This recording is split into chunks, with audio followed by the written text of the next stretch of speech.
سالمی کودک به واسطه به سالمی مادر وابسته است، نه تنها جسمانی بلکه روانی مادر نیز. پس از تولد کودک بسیاری از مادران دوره دشوار احساسی را اثر می‌گذرانند.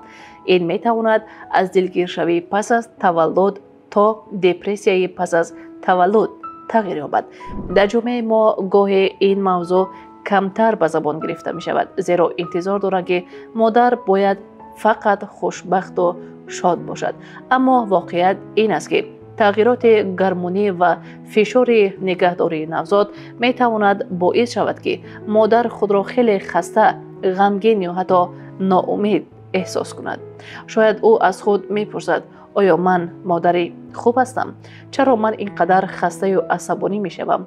همه این احساس ها طبیعی هستند. مهم آن است که اگر شما چنین حالت را احساس کنید، تنها نمانید. با شوهر، مادر یا دوستان نزدیکتان درباره احساسات خود صحبت کنید.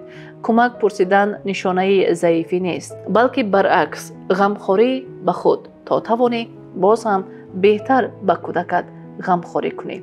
در تاجیکستان متاسفانه روانشناس یا مشورت روانی برای مادران جوان کمتر دسترس است، اما حتی صحبت صادقانه با یک مادر دیگر که چنین دوره را گذشته است می تواند سبکی بیاورد. کوشش کنید هر روز برای خود کمی وقت جدا کنید.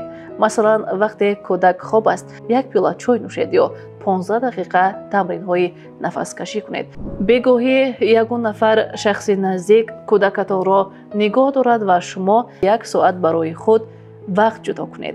پدر کودک نیز باید درک کند که همسرش به پشتیبانی روانی نیاز دارد. در نهایت کودک به مادر خوشحال و سالم احتیاج دارد. از این رو غمخوری به خودتان جزء مهم تربیت فرزند است. آیا شما یا کسی از اطرافیانتان بعد از تولد با حالت روانی مشکلی داشتید؟ چگونه آن را پس سر کردید یا کمک رسانیدید؟ شرح خود را در کامنتاری به ما ارسال نمایید. یادآور میشم که شریکی برنامه ما شرکت لین دیوید می باشد.